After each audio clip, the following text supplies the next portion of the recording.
I'm Nisha Zachary, and this is the Zig Zag Leap, brought to you by Permission to Leap. For years, I've been talking to people about having permission to take a leap of faith. We all know that life doesn't happen in a straight line, so how do you overcome your past and possibly current circumstances to live the life you were created for? Stick around to hear our guest answers that will lend you some courage to give yourself permission to leap, no matter how twisted the path may be. Hello, everyone.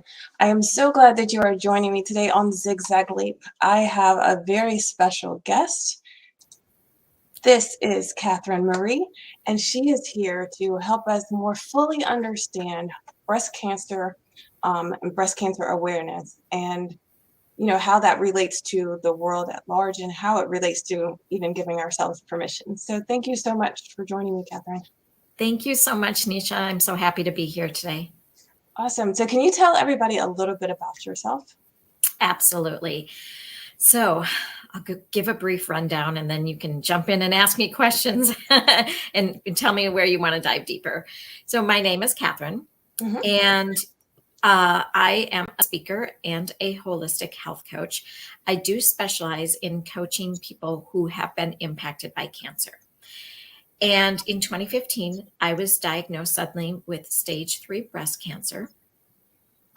And I went through traditional therapies. 3 weeks after diagnosis, I had a double mastectomy. And after I recovered from that, I went through 5 months of chemotherapy, 6 weeks of radiation. I had chosen to do a delayed reconstruction process. So my reconstruction began a year after I was diagnosed, and that process took a total of about a year and a half. And so the whole story is a really long one, and you can just let me know where you want to jump in and explore.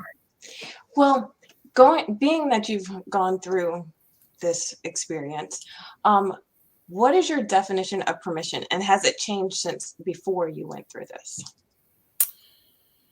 It probably has changed because I don't know that I would have thought it through prior to my cancer diagnosis. I like to say that cancer does not define me, but it has shaped me. And I say that because I have changed dramatically. Of course. And so I don't know that I would have thought much about permission prior to my cancer diagnosis. What I like to say permission is to me now is that it is acceptance that myself, or perhaps somebody else, is capable of moving forward and allowing change to occur as a result of that forward movement. Oh, I love that. So in that forward movement, based on our conversation that we were having, your vision or your view of Breast Cancer Awareness Month has shifted. Obviously, having gone through this, it's a little bit different. So can you explain, what does Breast Cancer Awareness Month mean to you? Yeah, definitely. Thank you. I appreciate the opportunity to talk about this because I know prior to my diagnosis, I would see the media about all the walks and the fundraising and viewed it as, of course, a wonderful opportunity for people to have awareness. My perspective of it now is that many of the big name charities may be doing some really good things. However, much of the funding is not really going directly to help patients. So there is that aspect. In general, I feel like Breast Cancer Awareness Month can be triggering for people.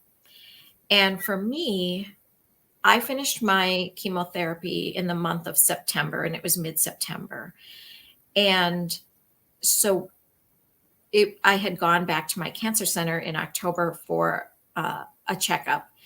And when I went, the fountain outside the cancer center was pink. And that was very triggering for me because when I finished my chemotherapy, I actually did not want to be I didn't want to be reminded of all the trauma that I'd been through, and being Okay. surrounded by pink. So the fountain was a trigger, and then going shopping, there was pink surrounding me, people selling pink pens and pink different, everything was pink and pink ribbons and advertisements about walks and fundraising. And it was very triggering for me because at that point, I wanted to do nothing.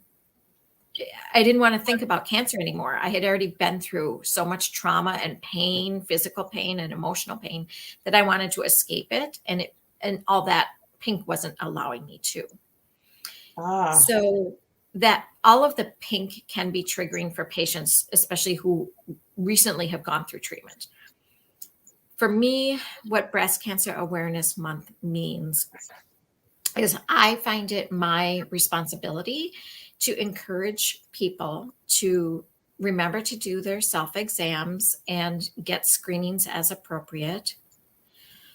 Second, I feel it's really important to be that person using platforms like this to be that sort of liaison that helps people understand that the struggles of a cancer patient don't necessarily end with treatment. There are ongoing issues that people experience, and the general public may not be aware. For example, I have what is called neuropathy. And so that is nerve pain, and mine is primarily in my feet.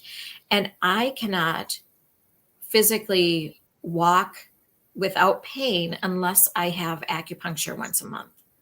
So for me, it's really important that people understand that there are still struggles, even though 6.5 years out, I don't have active cancer.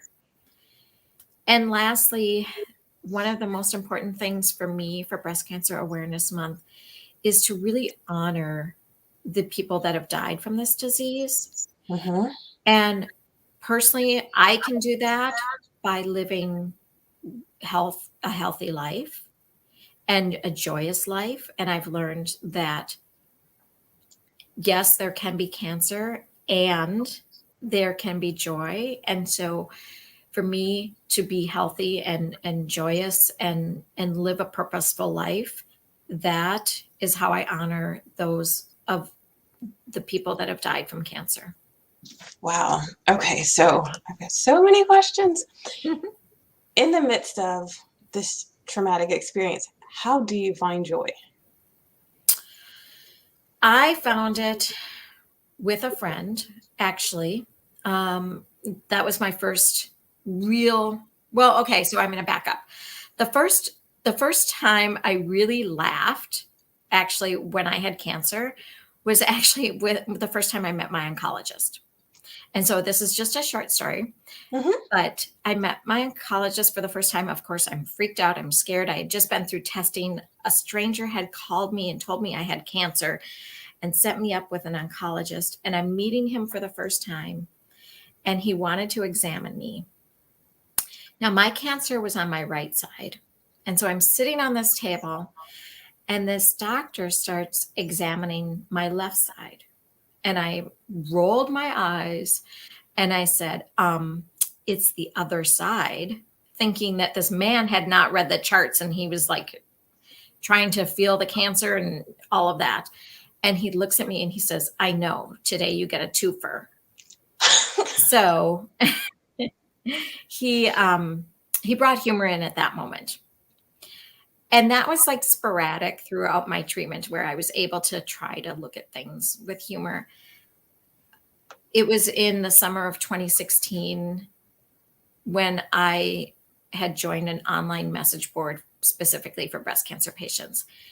And I met somebody through the message boards that was in another state, and we quickly became close friends offline.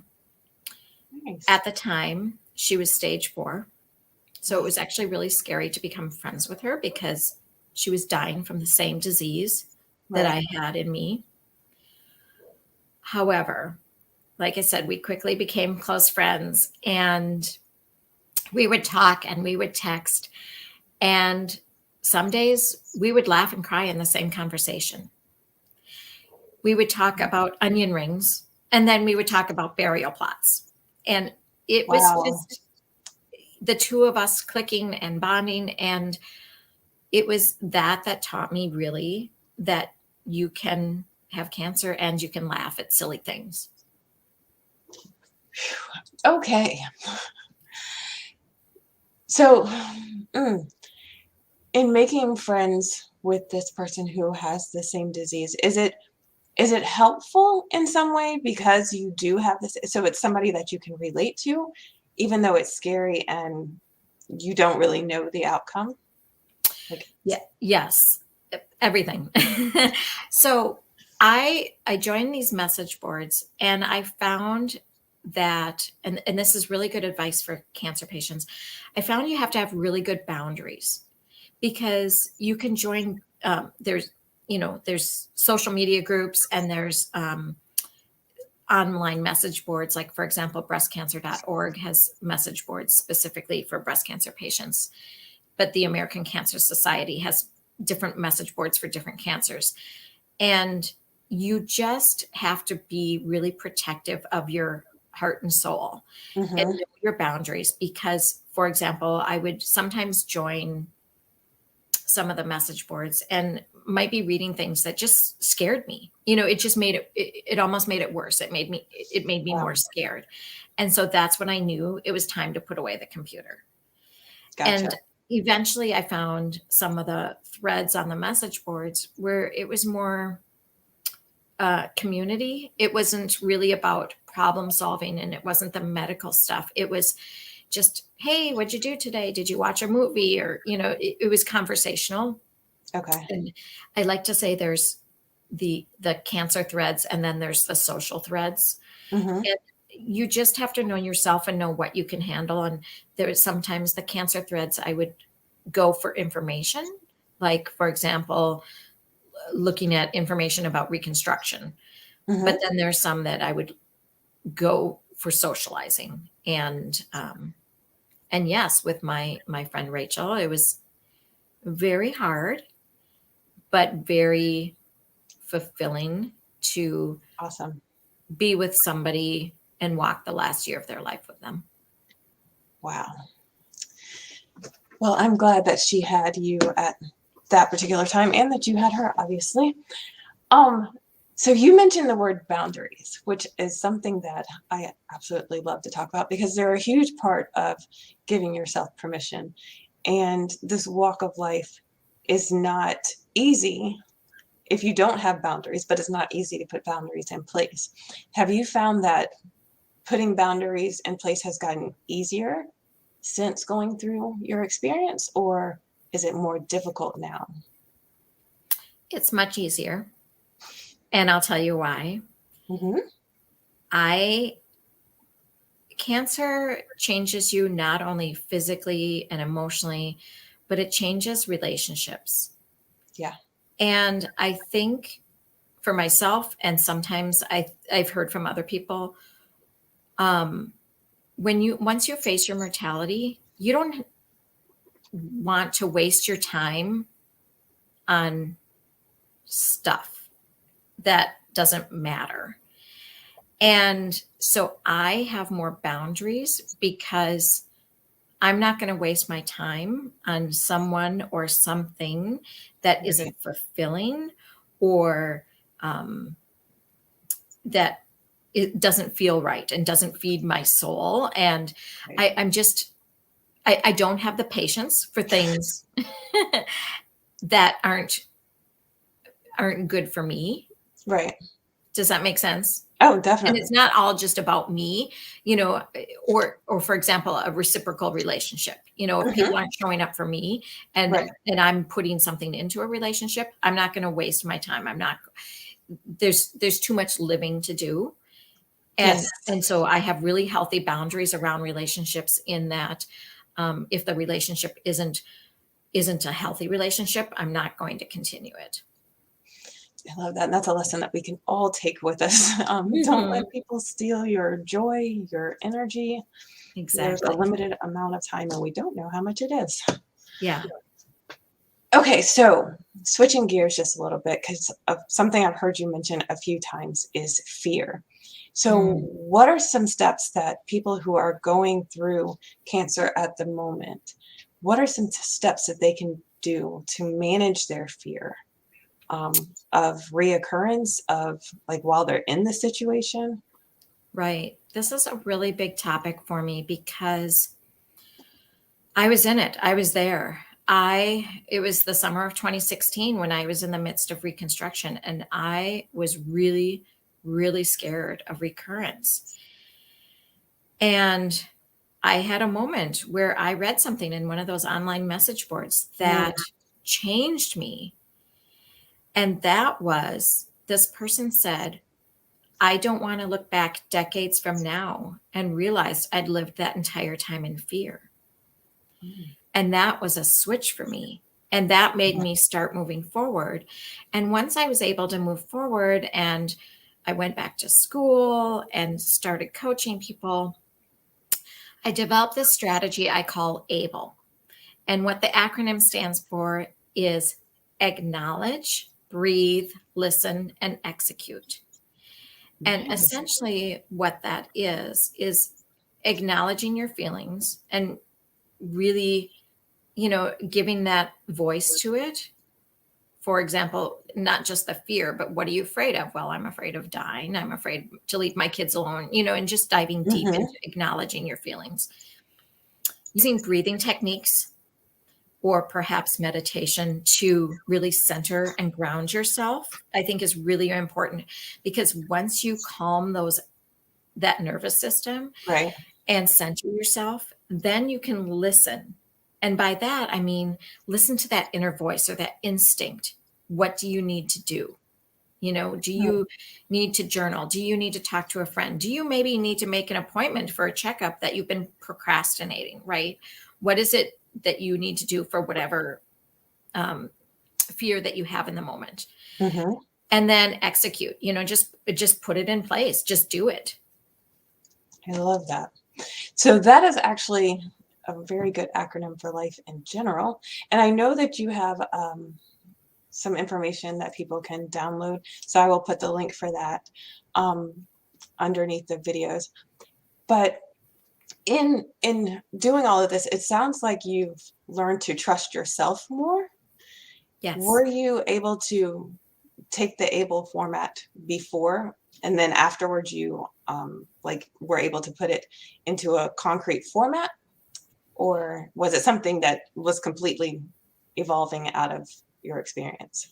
Yeah, it just evolved out of my experience. And I feel like perhaps I maybe did some of it prior instinctually, but no, it's just something I developed as I moved forward with my coaching and it was really born out of reflecting what I needed and what I did do and what I didn't do right. And figuring out, how do I help people move from being stuck to taking action? Because for me, and a lot of cancer patients also say that fear of recurrence is so big, it's hard to move beyond it. And doctors don't help you with that, right? Really? So it's really learning how to just not be stuck. And so, yes, I have a download on my website that is a brief outline of this ABLE strategy. And I'm also in the process of writing a book, and that is going to be a deeper dive into that and taking action. And so I'm excited, and I would love it if people would just keep following me to learn more about when that book is coming out. Okay, so we're going to get your follow information in a little bit so that they can do that, because this is going to be so helpful for so many people. Do you feel like you trust yourself more now that you've looking back on everything? Definitely. And not just because of the cancer, but just because I've grown. I've just grown emotionally. I've learned to meditate. I've learned to reflect more.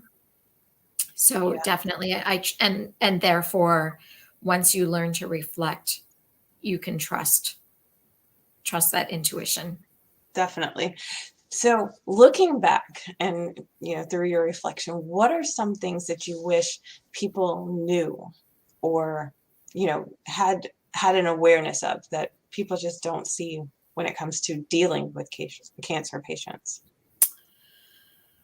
or Oh, speaking to them? yeah, so many things, so many things. So I would love friends and family to understand that it's the biggest roller coaster emotionally of any roller coaster that you can be on.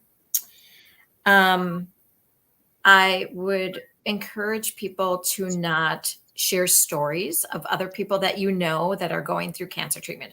For example, newly diagnosed people might say, "Oh, I know so and so, and they had the same kind of cancer, and blah blah blah." And oops, they're not alive anymore. But Oh, and wow. that actually happens to a lot of people.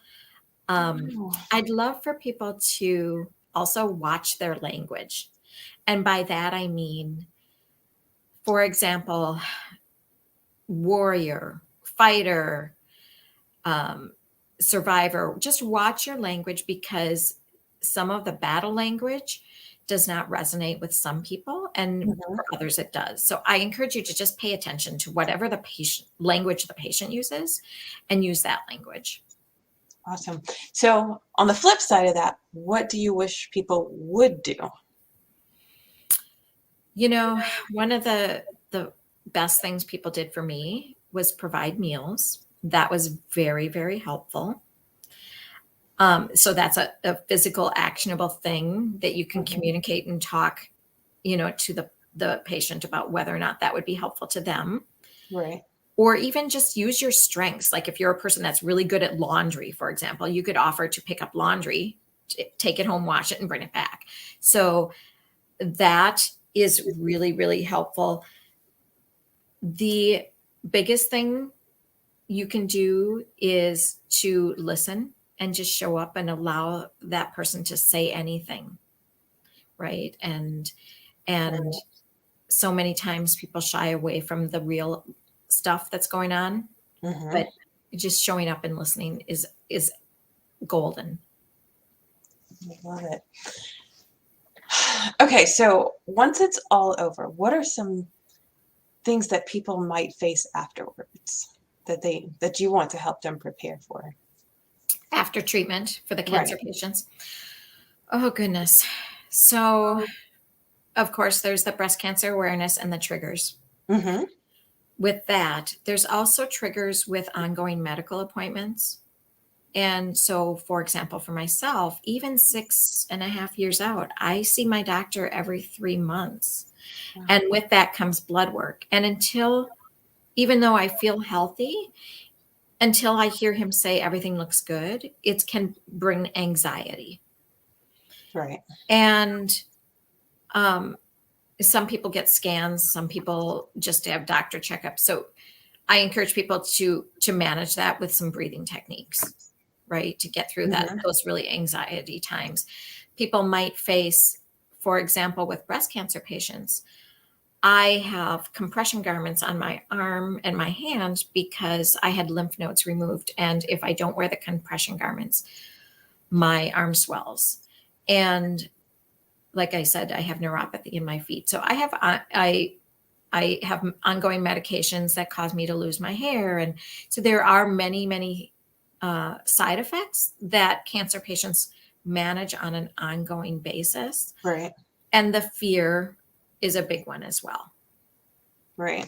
Which you have the information to be able to help people. If they just, even if they don't want to talk to somebody right now, you have the information that can help them stop and breathe Absolutely. and work through that on their own. So that's awesome. The last question that I have for you is what how do you move forward on a daily basis, giving yourself permission to live the life that you want now? I,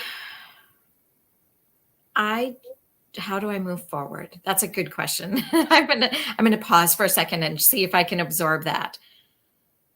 I, I move forward always with the thought, honestly, it's about my children.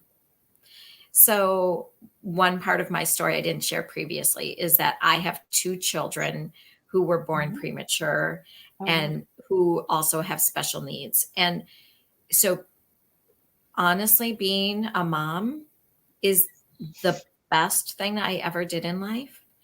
And it is at my heart, and they are at the center of my heart. And that is what keeps me going every single day, is the unconditional love between the 3 of us. And yeah, that's what fuels me. And then being their caregiver has taught me to be a natural caregiver to others. And that just keeps me going every single day, is wanting to go forward. And my mission is just to share with others what I have experienced so that they can go forward and hopefully get through it better. That's wonderful. Okay, so how can people follow you, find out more about your story, and what's coming up next for you? Yes, thank you. So my website is inspiredvitality.life, and other social media platforms, it might say, like, for example, Facebook is Inspired Vitality of Minnesota, or Inspired MN on Twitter, that sort of thing. But inspiredvitality.life is the website. That's where the downloads are, and all the links to the other social media platforms. Wonderful. Well, thank you so much for joining me. I really appreciate your time.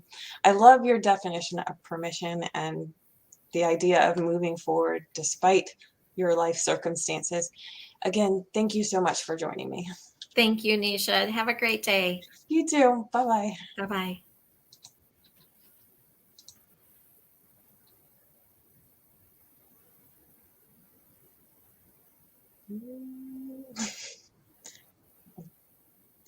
Good.